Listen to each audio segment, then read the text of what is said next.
Сәлем достар, бүгін біз сіздермен бірге орыстың ұлттық тағамдарының бірі борщ сорпасын дайындайтын боламыз.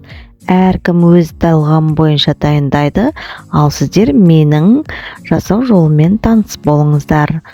Алдымен сіздерден өтінерім, менің YouTube каналыма тіркеліп, қоңыраушаны басуды ұмытпаңыздар.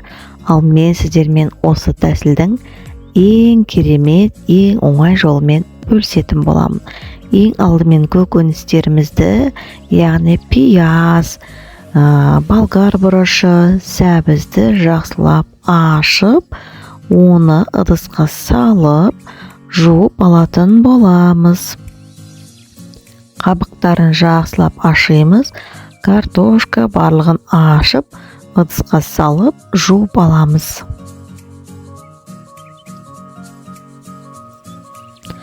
Жуып болғаннан соң ыдысымыздағы балғын етті алып, жақсылап турап шығамыз. Менде тоңазытқышта қатты мұздатқышында тұрған ет, бірақ тұздалмаған, сондықтан балғын еттердің қатарына жатқызамын.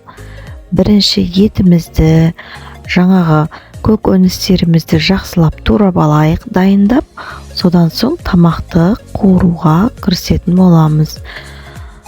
Жуамызды, яғни пиязымызды жақсылап шұқылап тураймыз, және болгар бұрышында осылай жіңішкелеп турап алатын боламыз.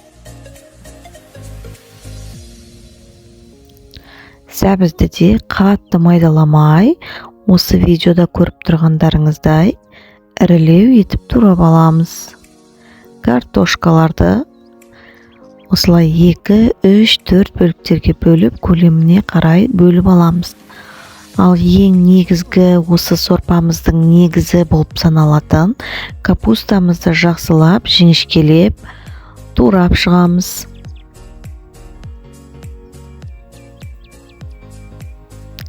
Әркім әртүрлі тәсілдермен турайды. Біреуде турайтын құрылғылар болуы мүмкін, сондықтан жұқалап турасаңыз жеткілікті.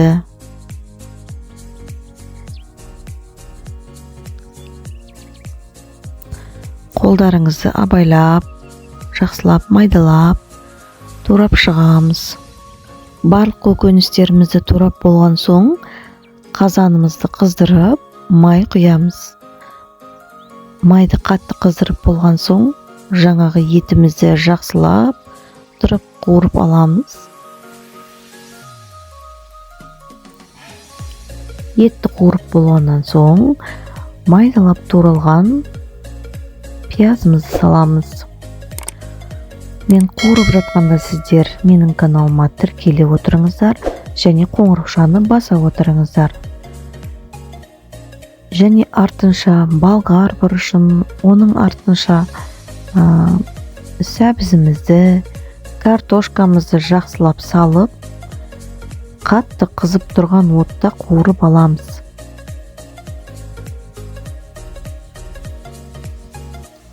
Және сорпамызды қызарту үшін мен қызанақ пастасын қолданып жатырмын. Жақсылап қуырамыз. Ал енді сорпамыздың негізін салып, яғни капустаны саламыз, жақсылап тұрып араластырамыз.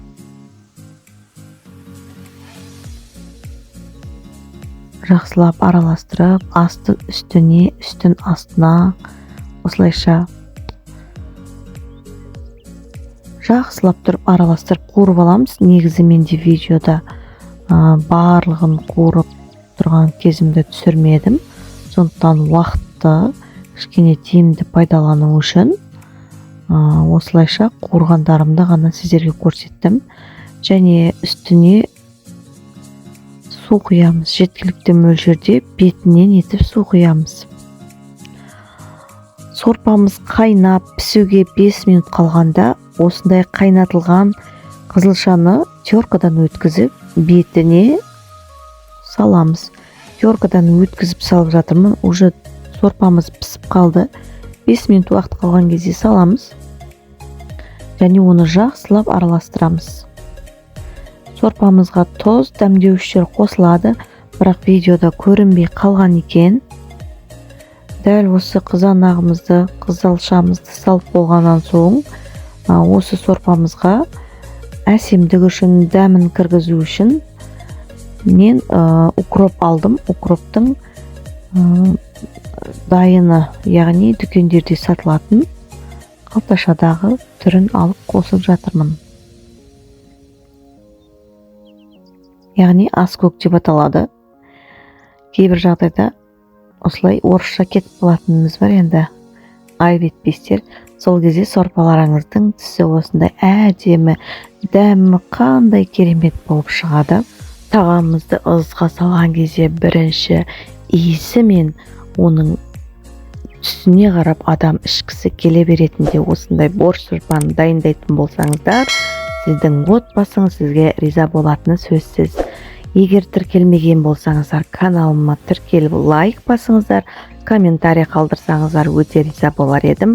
Және қоңыраушаны басып, менің келесі видеоларымды күте отырыңыздар.